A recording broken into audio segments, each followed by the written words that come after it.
ಇನ್ನು ಮಕರ ರಾಶಿಯವರು. ಮಾರ್ಚ್ ತಿಂಗಳು ನೀವು ಸಾಕಷ್ಟು ಧನಾತ್ಮಕ ಫಲಿತಾಂಶಗಳನ್ನು ಹೊಂದಿರುತ್ತೀರಿ.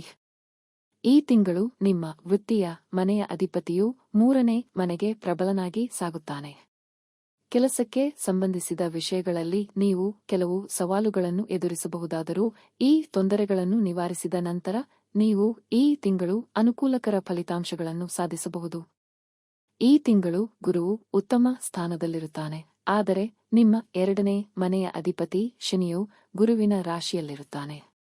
ಪರಿಣಾಮವಾಗಿ ಕುಟುಂಬದ ಸದಸ್ಯರು ಪರಸ್ಪರ ಭಾವನಾತ್ಮಕವಾಗಿ ಬೆಂಬಲಿಸಬಹುದು ಮತ್ತು ಸಂಬಂಧಗಳಲ್ಲಿ ಅತ್ಯುತ್ತಮ ಸಾಮರಸ್ಯವನ್ನು ತೋರಿಸಬಹುದು.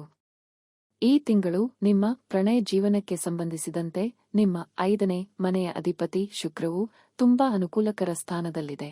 ಆದ್ದರಿಂದ ನೀವು ಈ ತಿಂಗಳು ವೈವಾಹಿಕ ವ್ಯವಹಾರಗಳು ಅಥವಾ ಪ್ರಣಯ ಸಂಬಂಧಗಳಿಗೆ ಸಂಬಂಧಿಸಿದಂತೆ ಸಾಮಾನ್ಯವಾಗಿ ಉತ್ತಮ ಫಲಿತಾಂಶಗಳನ್ನು ನಿರೀಕ್ಷಿಸಬಹುದು. ಗುರುವು ನಿಮಗೆ ಸಹಾಯ ಮಾಡಲು ಸಿದ್ಧವಾಗಿದೆ ಎಂದು ತೋರುತ್ತದೆ. ಆದ್ದರಿಂದ ಹಣಕಾಸಿನ ವ್ಯವಹಾರಗಳಲ್ಲಿ ಸರಾಸರಿಗಿಂತ ಉತ್ತಮ ಫಲಿತಾಂಶಗಳನ್ನು ನಿರೀಕ್ಷಿಸಬಹುದು. ನಿಮ್ಮ ಆರೋಗ್ಯದ ವಿಷಯದಲ್ಲಿ ಮಾರ್ಚ್ ನಿಮಗೆ ಸ್ವಲ್ಪ ಉತ್ತಮ ಫಲಿತಾಂಶಗಳನ್ನು ಸೂಚಿಸುತ್ತದೆ. ತಿಂಗಳ ಕೊನೆಯ ಭಾಗದಲ್ಲಿ ಸೂರ್ಯನು ನಿಮ್ಮ ಆರೋಗ್ಯವನ್ನು ಕಾಪಾಡುವ ಜವಾಬ್ದಾರಿಯನ್ನು ತೆಗೆದುಕೊಳ್ಳುತ್ತಾನೆ.